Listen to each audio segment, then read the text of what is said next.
The Senate leadership has now changed, obviously, and President Biden put in $350 billion. The next obstacle on the federal side is the $350 billion is in President Biden's plan. They could raise that if they wanted, by the way. Speaker Pelosi had a higher amount in her HEROES Act. I would urge them to raise it. National Governors Association, Democrats and Republicans, asked for $500 billion. But the real fight is going to be the allocation of the $350 billion. What state gets what? What's the distribution formula? And that is a slicing of the pie function, which is going to be done in the House and the Senate. We made it clear that New Yorkers are firmly committed to two things: our fair slice of the $350 billion, which we believe is modestly $15 billion, which we need for this year's budget relief, and repeal SALT, which is not state and local, but it was something that every Democrat was outraged at when it was passed. It crushed New York. Everyone said they would repeal it. Well, now is the time. Also, the President Biden's team is a welcome relief. The COVID task force coordinator is Jeff Zients. Jeff, I've known for 20 years. He is a true pro, and you see even on day one, the actions they're taking are just long overdue. Use the Defense Production Act. I had a number of conversations and statements going back over a year urging the Trump administration to use the Defense Production Act. Wear a mask. Look at that. Common sense. Lightning bolt from above. So congratulations on implementing common sense and international travel procedures.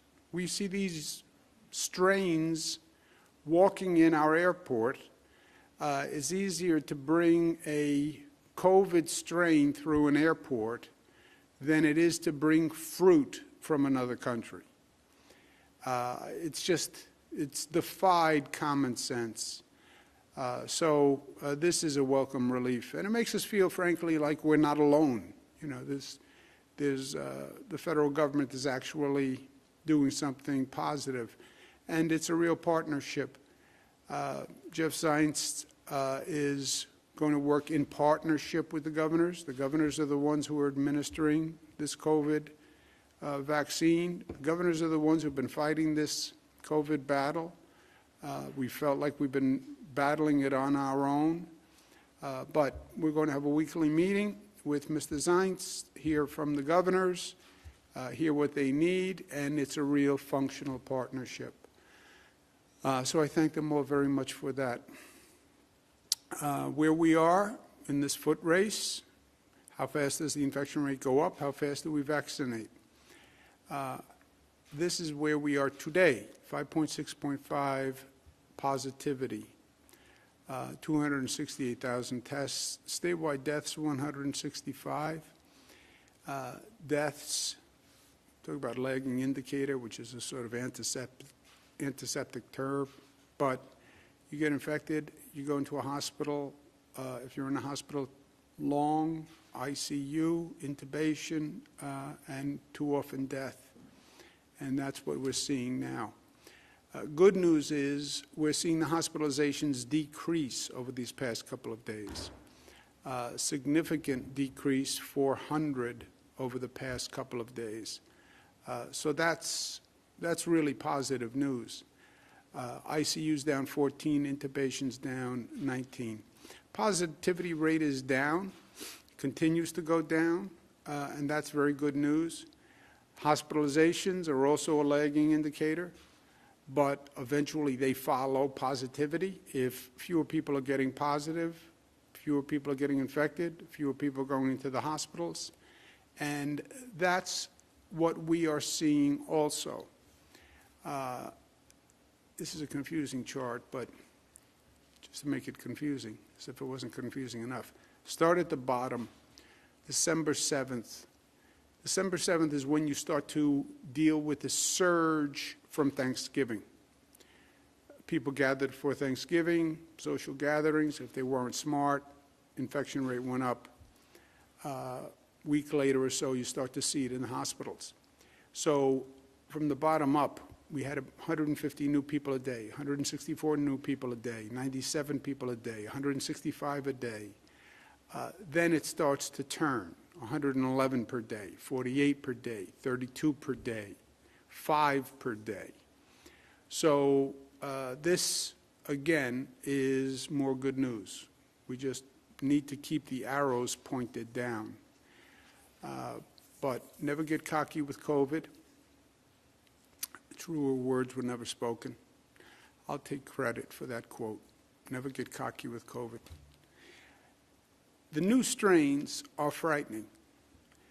The UK strain, Brazil strain, now the South Africa strain, and there are going to be more strains, I would wager on it. The UK strain has been spreading, should have never been here. If this federal government had done the testing and the quarantine mandate that other countries did. But we are where we are. We're up to 25 cases in New York. CDC has said the UK strain is going to overtake the COVID-19 strain by March. That's how quickly this strain spreads. If that is true, you could see the infection rate go up again. So, hence, don't get cocky with COVID. 2 cases in Westchester, 1 in Kings County. I'm a born and bred New Yorker. I still call Kings Brooklyn. So we adjust, right? We're in a war with COVID. It's a fluid situation. Government normally takes a position and stands there. That doesn't work in war. In war, when the enemy moves, you move. They try a new tactic, you try a new tactic. And that ability to flex and adjust is very important. Stay on the balls of your feet, to mix metaphors. Hospitalization, Finger Lakes, Finger Lakes, Finger Lakes, Finger Lakes, Finger Lakes, and now Long Island.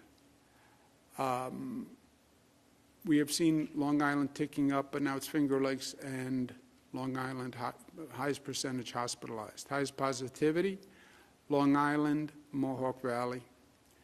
Highest positivity, New York City, Bronx, which has been growing for a while.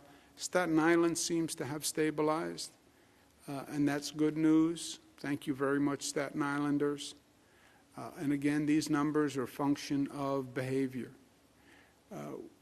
How you act is how the virus will spread. It's that simple. Where are we in terms of vaccinations? Remember what happens, we get a supply from the federal government. We've tried to find the allocation on our own, purchase on our own. Pfizer and Moderna are both operating under something called an emergency authorization use. They call it EAU. It's a federal program. Everything has to be an acronym because that's the federal government. Emergency authorization use does not allow them to sell it.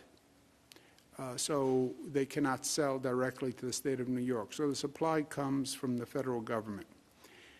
We have used 97% of the doses we've been allocated thus far through week 1 to 5, okay? This is the allocation usage by region for week 1 through 5. Best, highest level of vaccination rate, kudos, Southern Tier, 100%. And the Southern Tier is a real turnaround story. So hats off to the Southern Tier and to those county executives and supervisors. North Country, 99. Central New York, 98. Long Island, 97. Western New York, 96. Kudos to all of you. Lower performing regions in the state, Mohawk Valley, 77. That has to improve, and it should improve. People are in desperate demand for the vaccine. We want to make sure as soon as we're getting it out. Capital Region, 82. Mid-Hudson, 84. New York City, 90. Finger Lakes, 94. Overall statewide, 1,329,000 doses delivered. We run out of allocation today. The week 1 to 5 allocation will be exhausted by the end of the day Friday. May already be exhausted, frankly, midday on Friday. And we're now going week to week on the next week's allocation. We have 28,000 dosages left in the state from week 1 to 5. If you add up all the dosages that are not in arms in the state, it's 28,000. Problem is, we administer about 80,000 dosages per day, right? So 28,000 does not get you through the day when you're doing 80,000 dosages per day. We will, by the end of today, fully utilize all of the dosages that have been delivered. Week 6 dosages are being delivered as we speak. They come in throughout the week. They're delivered by the federal government through various means. One of them, interestingly enough, is through the Federal Express. But they're basically delivered through private carriers, and they arrive at different times across the week. Some jurisdictions are starting to receive them already. That's 250,000 dosages, and they are now being delivered. Week 6 allocations are arriving. Providers should only schedule appointments for allocations they know they will receive. In other words, in this confusing situation, the last thing we want to do is cancel appointments, right? So don't schedule an appointment unless you know you have an allocation. Person who had a first dose, they have an appointment for a second dose, they're going to get it. If you made an appointment at a pharmacy, we told the pharmacies, we're going to give you X next week, but only schedule an appointment for an allocation you know you're going to receive. Don't gamble, don't bet. Some providers think if they schedule the appointments ahead of time, people will feel comfortable because we have waiting lists. Not if you cancel those appointments. So don't schedule any appointment unless you know you have an approved state allocation coming, and appointments will be honored. The moment the vaccines are arrived, our goal is to get them in arms as soon as possible. 80,000 a day, 250,000 doses per week is not enough. And in truth, we can be doing more than 80,000 dosages per day. We have about 1,200 distributors.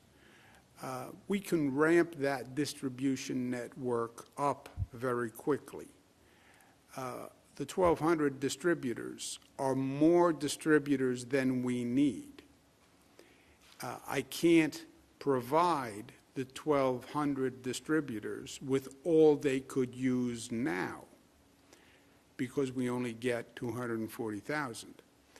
We want to have that distribution network in place because we're hoping to get more production. And I want to anticipate more production and have that distribution network in place. I'd rather have more distribution waiting for vaccine than having vaccine sitting on a shelf waiting for distribution. So we have about 1,200 distributors. We could go to 2,000, 3,000 distributors like that. And we could easily do 100,000 dosages per day. That would be 700,000 per week. So we're limited by our supply. When we get the supply, we distribute it by region, right? And the region distributes it by subgroup by the different providers. So just stick with me for a second. It's not that complicated, but I want to be clear once again. You have three groups, basically. You have healthcare workers, you have essential workers, police, fire, teachers, public safety, food workers, and you have 65 plus. Three separate groups. We want to be fair in the allocation. Well, then do it by percentage of population. We are. Healthcare workers are about 21% of the eligible population. So we distribute 21% of that region's allocation to healthcare workers. Essential workers are about 27%. So we allocate 27% of that region's allocation to essential workers. 65 plus are more than half, 52%. So we distribute 52% of that region's allocation to the providers who serve 65 plus. No one is happy. Everybody wants more. What do? You just be as fair as you can possibly be with the allocation you have. And that's what we're doing. The three different groups are provided for by three different providers. Essential workers are done by city and county departments of health.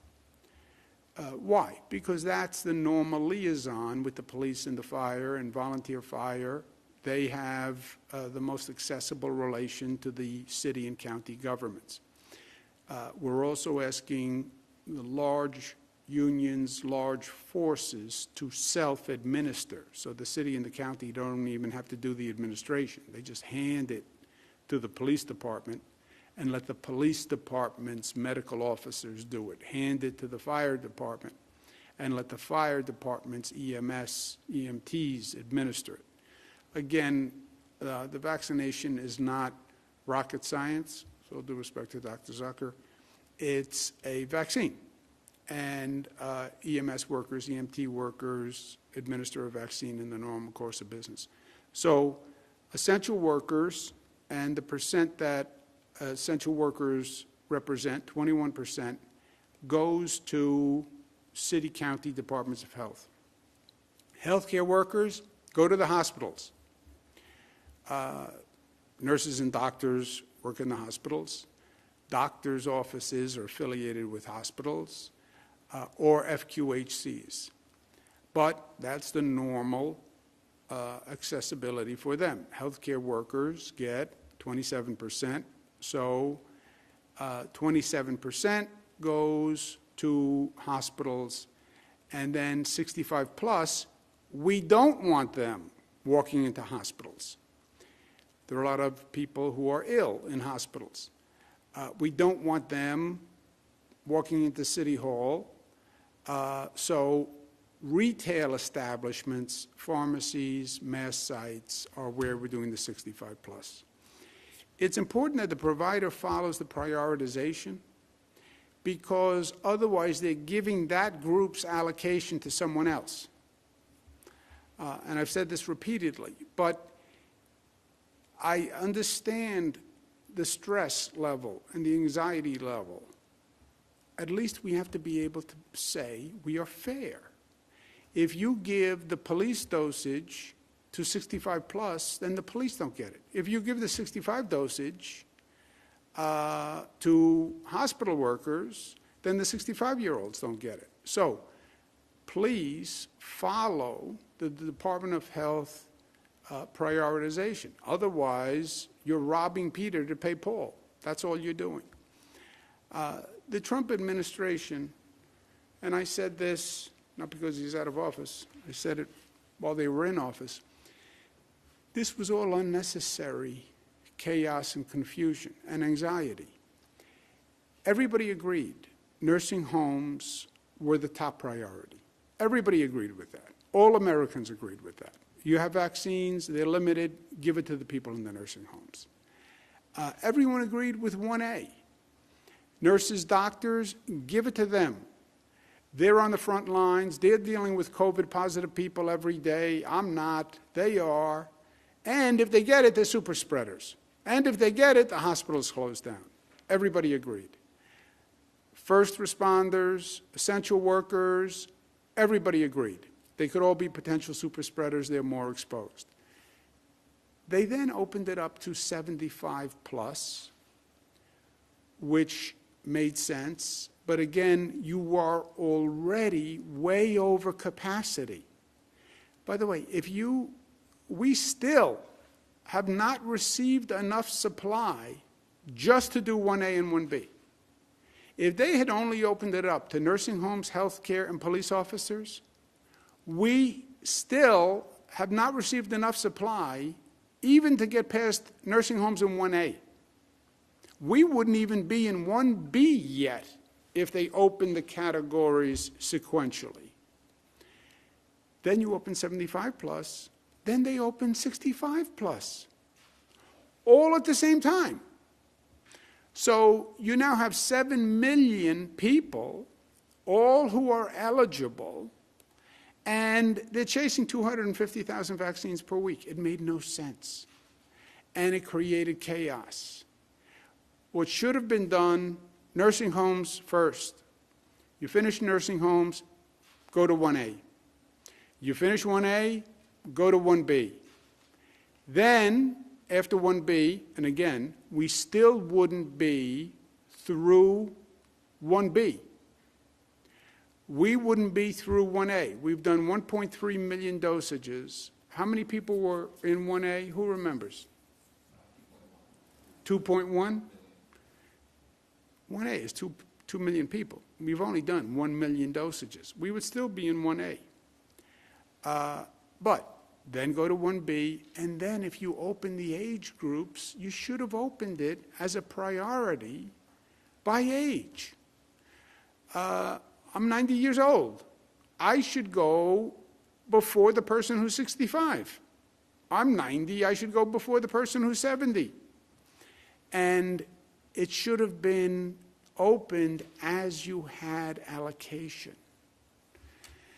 Anyway, that is not what we did. It's not what they did. And now you have a period of confusion and anxiety because you're trying to hit 7 million people at 250,000 a week. That would take 7 months. President Biden has said he'll produce 100 million dosages in 100 days. That is about 1 million per day. New York State is about 6% of the population. That means we would get about 60,000 doses per day. That's about 420,000 dosages per day.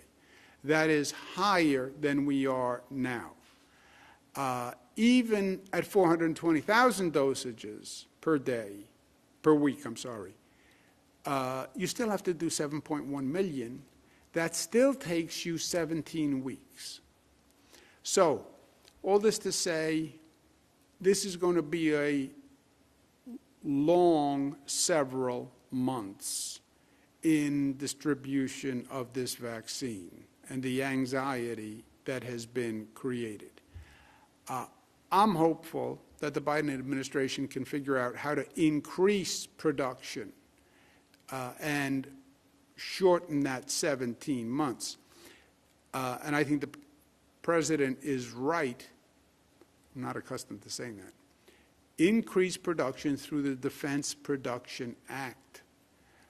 And let's do it. We should have done it a year ago. But increase production because that is the bottleneck right now. With all of this said, hospital capacity is still our top priority, and hospital capacity is going to come down to how many hospital staff get sick. That is what is going to happen. Much of what has happened since the first onset has not been a surprise. I feel like I'm standing on the beach and you see in the distance a large wave building. and we're standing on the beach, and the wave is building, and the wave is getting closer. Don't be there when the wave hits, right? The UK strain is here. The UK strain is spreading. We still are only at 67% vaccination rate of our hospital workers. This is a problem. We're supposed to be at 70 to 90% for herd immunity. And the hospital workers are the people who, if they get sick, the hospital capacity will collapse. The hospital capacity collapses, we have to close the economy. We're working very hard on this message, and we're working very hard to get the hospitals to get their staff vaccinated. I've spoken to dozens and dozens of hospitals. There is a broad disparity. Some are at 100%.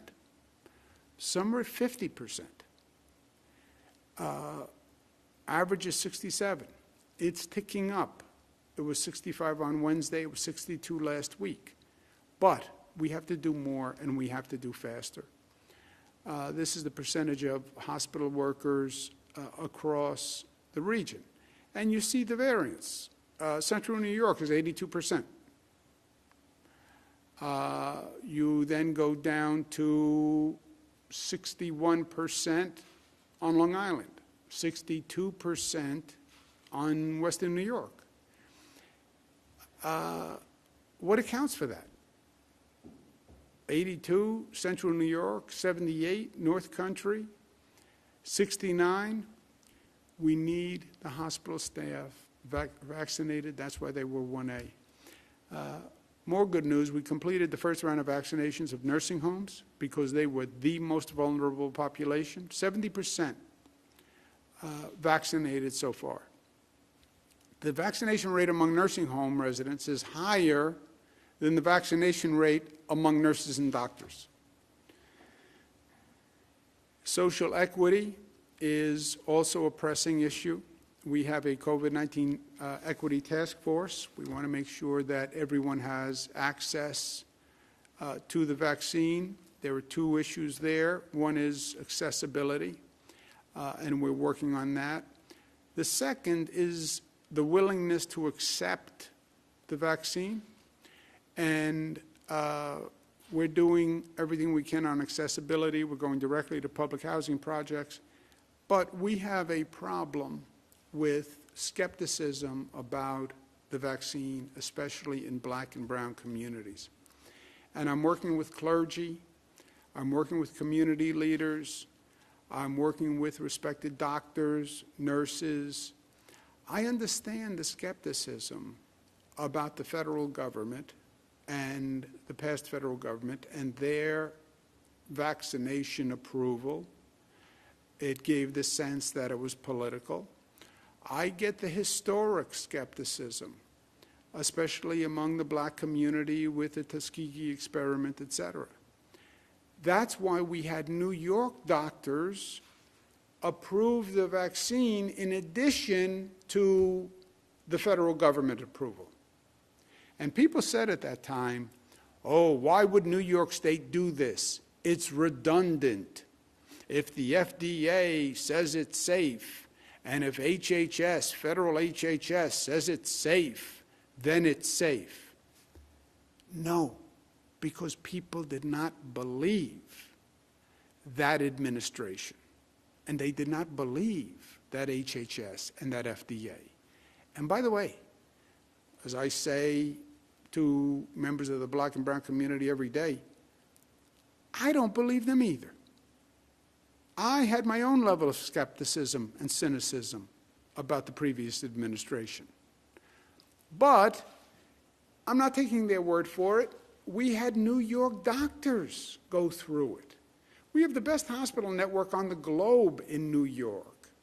They have all gone through the vaccine. It is safe and it can save your life. But I need the clergy members. I need the medical community. We have to get past this skepticism problem, and we have to do it quickly. Otherwise, without this vaccine, the UK strain hits, you're going to see the death rate go up. As an aside, in the budget, we're doing something called 21-day amendments, where you can amend the budget and add certain things. I just want to make sure people are aware. We have consumer utility protections in the budget. Right now, there's a statutory cap on what the utilities can pay for damages. So there's a storm on Long Island. People get hurt. Public Service Commission determines that the utilities were not ready or whatever. They charge a penalty to the utility. In the law, they have caps on the amount a utility can be penalized. NYSEG was penalized the other day. It was only $1.5 million. Why only $1.5 million? The damage was much worse. Well, because the law capped the penalty. The laws, and these are old laws, but they were basically a utility protection program. Why would you cap a penalty? The penalty is commensurate with the damage. That's what a penalty is. But at one time, the utilities were very powerful, and they were powerful with the legislature, and the law protects them. That has to change. You can't artificially limit the penalty. The penalty is what the penalty is. The penalty is equivalent to the damage. If you create $10 million worth of damage, the penalty should be $10 million. Also, they can't shut off utilities because a person can't pay in the middle of an emergency like COVID. That's in the bill also. Also, internet providers, which now have limited regulation from the state and can often be very abusive to consumers. If you have a problem with an internet provider, it is the most frustrating process that a consumer can go through. And really, there's nobody to complain to. Many of them have basically a virtual monopoly, and they're not responsive to consumer complaints. We also want to say internet service providers, low-income families, you cannot charge more than $15 for the basic internet service program. We go to remote learning and kids are not in school. If the household doesn't have internet, that child doesn't get an education. And I'll tell you who that child is. That's a poor child, a black child, a brown child, a child in public housing. And education is supposed to be for everyone. So that's in the budget also.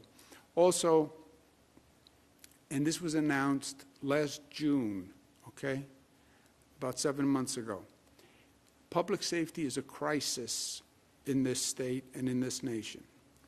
The lack of trust between police and the community is worse than anything I have seen in my lifetime. The feelings are very high. Police feel victimized. They feel terrorized. They feel that the community disrespects them. They feel that they are the scapegoat. They feel that they can't do their job. And if they can't do their job, they're not going to try. Members of the community feel that they've been victimized and they've been terrorized. Our great Attorney General just did a report on the New York City Police Department that finds, basically, that the police have been using unfair tactics against protesters for a very long time, tactics that were supposedly no longer in place. This relationship has to be fixed, and it's not going to fix itself. The communities, we have 500 communities with police departments. Put the people at the table like this: police, community activists, representatives, and talk through the issues. Everyone in the state needs public safety. The police serve everyone. When you see these spikes in shootings now, you know who's dying? Black and brown and poor people. Those are the victims of the increase in crime and the increase in shootings. Forge a collaborative, talk through the issues. It has to work for the police. It has to work for the local community.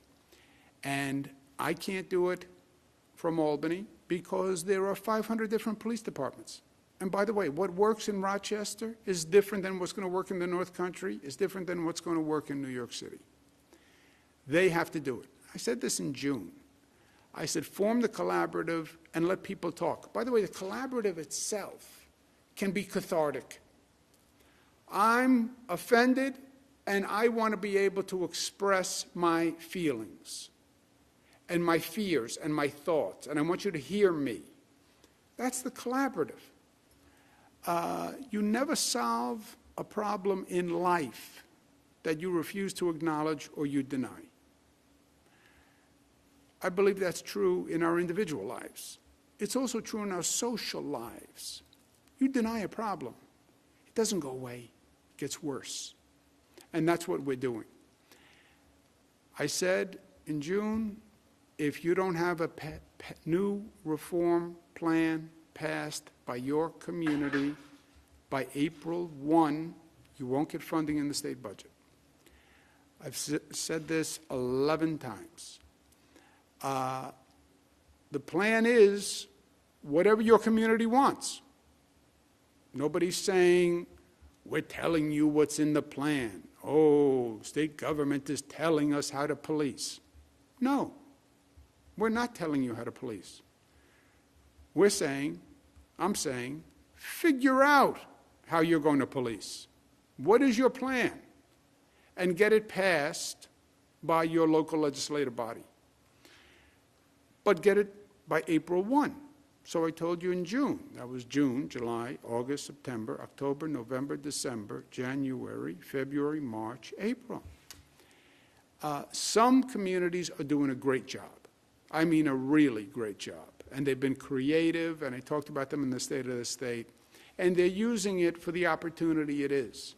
Every system has to reform. Every system has to reform periodically. Education has to reform. Everything we do has to reform. The environment has to reform. Criminal justice system has to reform.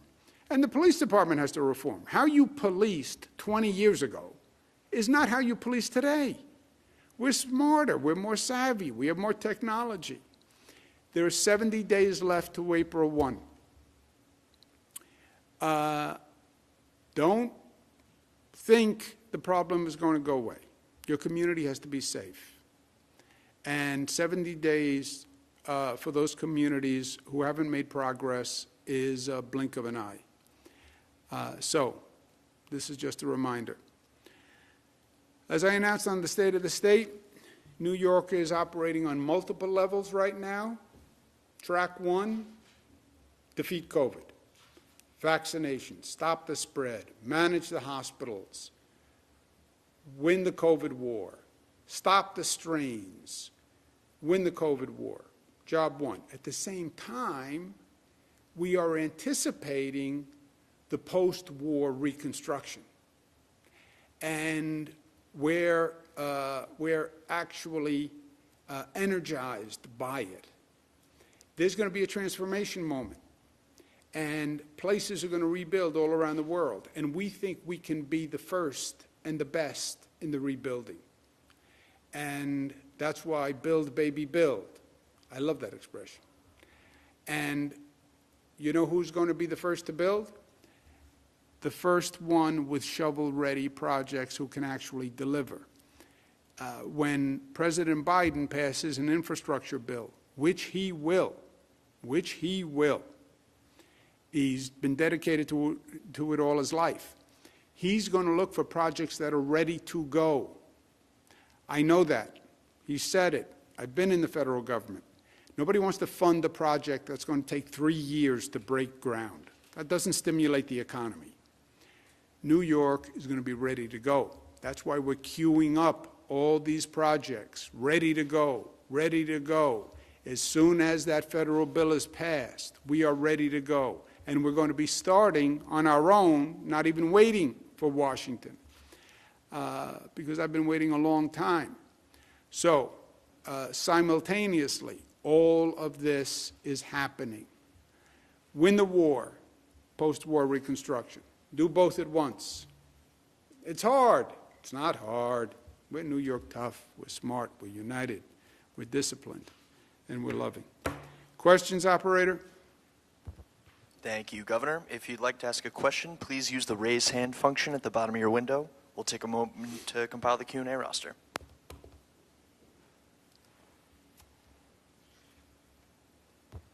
Governor, your first question comes from Peter Haskell at CBS 880. Peter, please unmute your microphone. Hey, Governor, you've been critical of CDC guidance saying 65 plus, but it's just guidance. Some states, including Connecticut, are holding the line at 75 plus. Why did you decide to go to 65 plus, and did that add to the chaos? I think there would have been more chaos, Peter, if we didn't allow the 65 plus in when the federal government said they were eligible. You know, a lot of people think what the federal government says has wisdom behind it. And when the federal government said 65 plus, the entire community of 65 plus said, great, I'm now eligible. It's a tough balance. All of this is a tough balance. But I did not want to frighten the 65-year-olds by saying, even though you are eligible by the federal government, we're not going to make you eligible here in New York. I think that would have increased the panic and the anxiety and the tension. So I said very clearly, we're going to open it up to 65, but, and I said this, Peter, explicitly, we're going to open it up to 65, but I want you to understand what that means. It means there are now 7 million people that are eligible for 250,000 vaccines a week. At that time, it was 300,000 vaccines a week. I said, Peter, I'm passing Matilda's rule. Matilda's rule, it's named for my mother. She's 65 plus. That was close. She's 65 plus. Yes, you're eligible, but it's going to take weeks to get there. So good news is you're eligible. Nobody's saying you're not eligible. Bad news is, Matilda's rule, it's going to take weeks. I think at that time at 300,000 it was like 14 weeks or whatever we contemplated. But I said that at the same time. So yes, 65, we're not arbitrarily discriminating against you. It's not that we don't like 65-year-old people. But we're going to follow the federal guidance, not to create anxiety, but you need to understand what that means, and that's Matilda's rule. And I said that from day one. My mother's still unhappy with me, but I told them the facts, nice and clear on day one. Next question. Your next question comes from Miles Miller from WNBC TV. Miles, please unmute your microphone.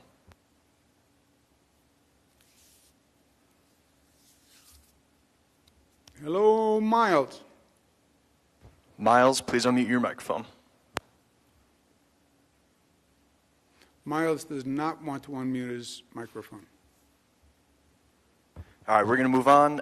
Your next question comes from Gwen Hogan from WNYC. Gwen, your line is open. Please unmute your microphone. Hey there, Governor. Can you hear me? Thanks for taking my question. Yes, Gwen. Just hold on one second, Gwen, because I had another thought for Peter Haskell, my friend. Also, remember, Peter, when they said they were opening it up to 65 plus, they also said they were going to increase supply and production, right? That's when they said they were going to free up their reserves because they had more reserves and they were going to increase production. That never happened either, which made it worse. I'm sorry, go ahead. Hi there. Yeah, this question is for Gareth Rhodes. I'm wondering what you can tell us today about the demographic breakdown of vaccine distribution, at least for the state-run sites, which I know is data that the state has. Earlier this week, the governor said he couldn't give information from the counties. 17 states already provide this information. And secondly, I just wanted to ask about the state of COVID outbreaks in the state's prisons. There are outbreaks in about a half of them. No timeline for when inmates will start to receive vaccines, at least the most vulnerable of them. New York City has already started to vaccinate the most vulnerable inmates, so I'm wondering when the state will start that process. Sure. So on the first question, we have over 1,200 providers who are receiving the vaccine right now and distributing it. There's a lot of data coming into the system. We are compiling it. We are analyzing it and making sure it's accurate. Once there's accurate data that we feel comfortable with, we can release it. But the key here is you can only put out data that you feel comfortable with. There's a lot of providers still getting used to the input into this system. So we'll continue to do that, and once it's ready, it will be released. And then on the, I can take that one. So obviously, this is something that we've been talking about standing up and operationalizing. Just so everyone's aware, in the 75-plus category, there's about 250 prisoners who are 75-plus across the entire system. When it goes down to 65-plus, it's roughly 1,100. And so that's the population, and we're trying to figure out the best way to start to deploy resources, obviously in the context of fairness, given that the demand is so great universally across the public, how we can manage both of those demands at the same time. But it's a it is a teeny tiny population. Next question, operator. Next up, we have Stacy Sherman from Bloomberg News. Stacy, please unmute your microphone. Hi, Governor. Hiya, Stacy. Good. You said that you're confident that the Biden administration will be able to increase supply. How do you recommend they do that? What would you advise him? What do you think is the quickest way for him to get you more supply? And then one more question is that UK is reporting that its variant of the virus may be linked to higher death rates. Based on what you know and what you've seen, is that surprising to you? Short answer on the second part is yes. I've heard the exact opposite. I'll ask Dr. Zucker to comment because that would be frightening news because we know it's more transmittable. We were told repeatedly it's not more lethal. What was the first part of the question again? Do you remember the first part of the question? Well, why don't you talk about the confidence in the ability to stand up additional vaccines from the federal government. We know, well, the Biden administration has said, when they say 100 million in 100 days, that is 1 million per day. That's roughly 400,000 to the state of New York. That is more than we are now receiving because we're only receiving 250,000. So just the 100 million over 100 days, that's more than we're now getting. Point one. Point two, increasing the Pfizer production, increasing the Moderna production, accelerating the Johnson approval, using the Defense Production Act, those are all ways where you can increase production beyond that. And if any administration is capable of doing that, I believe it's the Biden administration, especially compared to the Trump administration, which, getting back to Peter Haskell's point, remember, they said they were going to increase supply. They said they had a physical reserve and they were going to send the second doses immediately. That was all untrue. So we then planned, and the public heard, 65 plus, and there are more doses. And that never happened.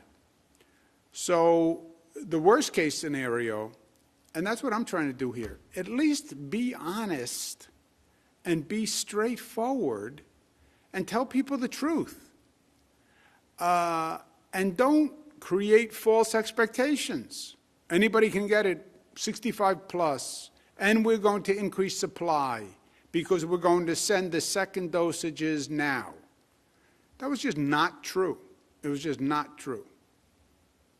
Dr. Zucker, did you hear anything about this UK variant? So this is information which I heard a little bit about this just this morning, but the UK science advisor said that the issue of lethality is not yet strong, and so I have been in touch with them over the course of last week, and we'll speak with them again. You have to also look at this from two perspectives. That's one issue, lethality, but also the fact that it's more transmissible means that there are going to be more cases. If there are more cases, there's more hospitalizations. If there are more hospitalizations, obviously there's a risk of more deaths. So, so I haven't heard the details of what you're specifically reporting or hearing, but I do know that the UK Science Advisor said that it's not the lethality is not yet, evidence for that is not that strong.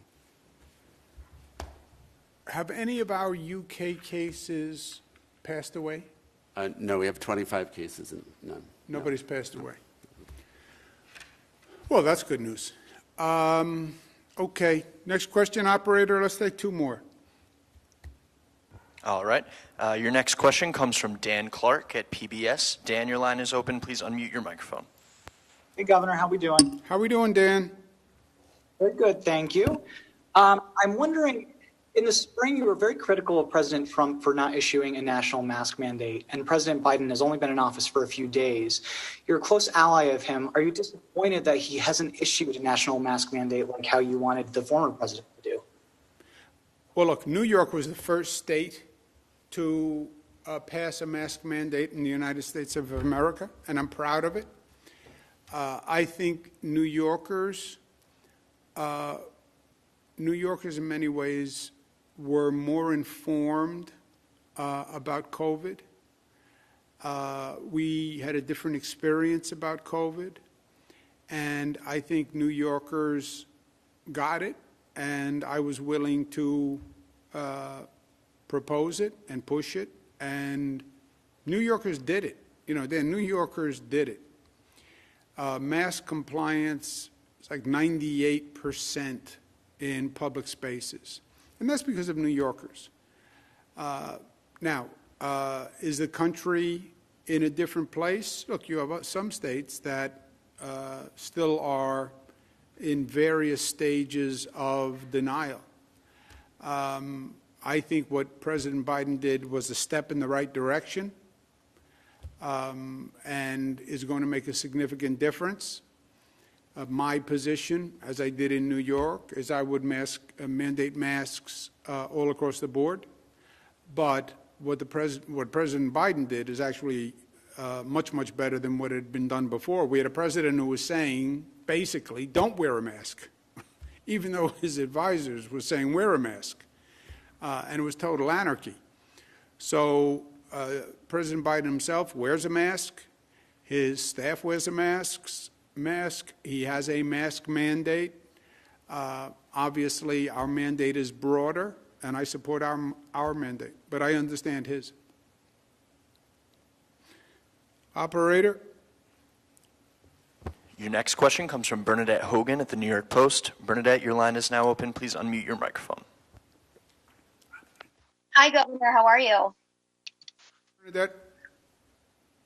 Okay, so two questions. One, you were just talking about President Biden and the mask mandate.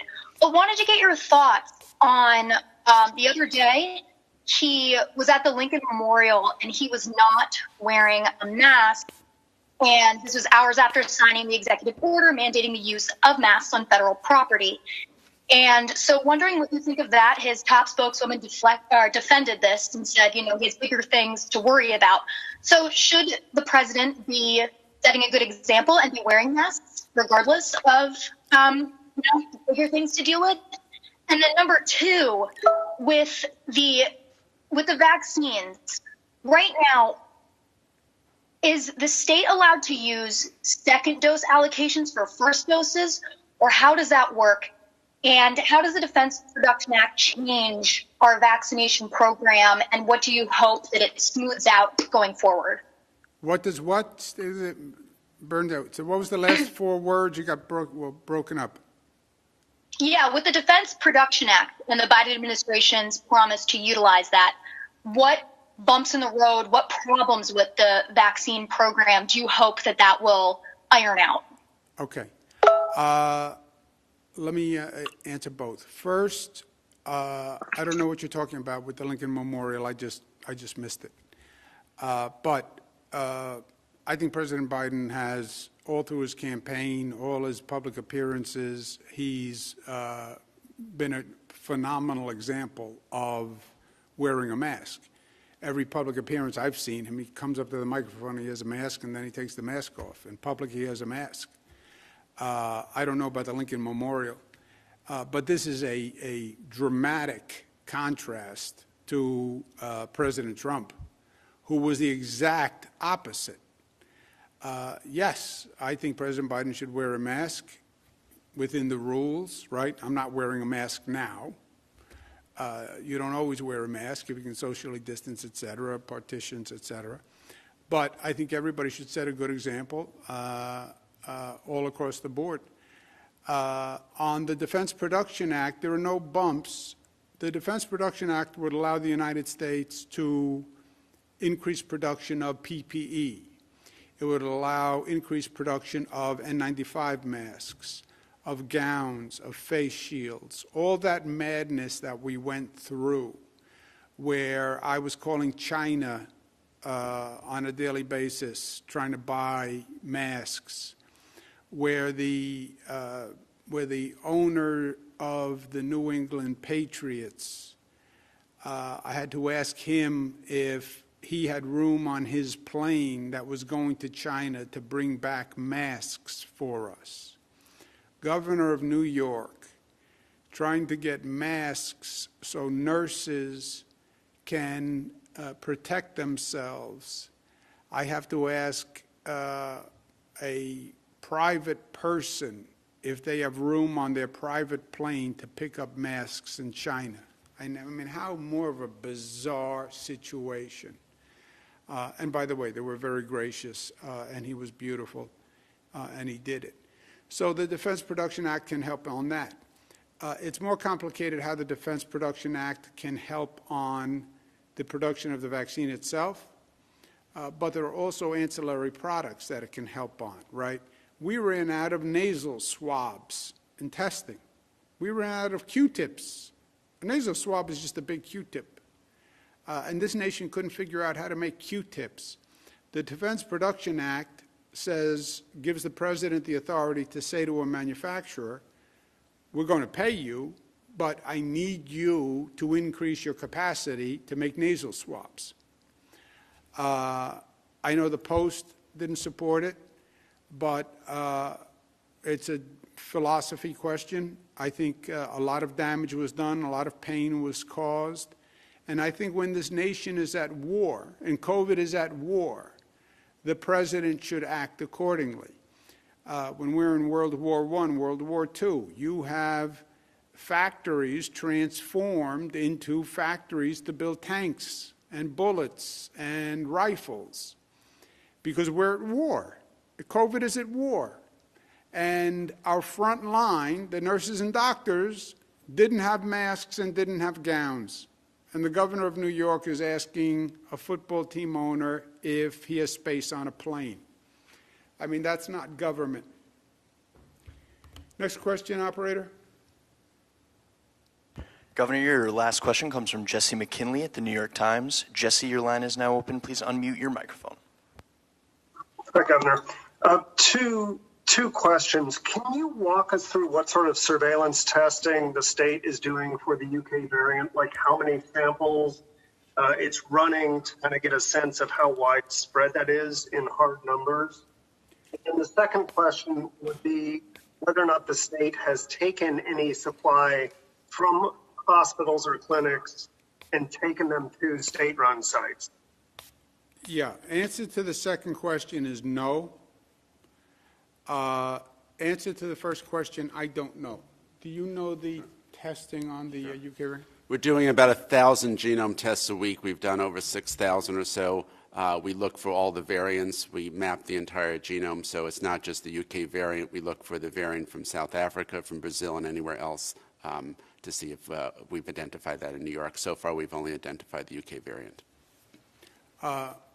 Okay, just point of clarification. I have said multiple times, if there are faster providers, we'll give them an additional allocation. if they can get the vaccine out quickly. I don't know that have we done that yet? Where there are providers who are not able to use up their full supply, have been in a position where we can move it to another hospital or someone who serves that same category of eligible population, but that is working together with that hospital or pharmacy to make that transfer happen. So maybe a hospital or a pharmacy. All right, guys, gals, guys agenda neutral. New York tough, go Bills. Go Bills, Kansas City, big game. Bet Bills. Have a good weekend.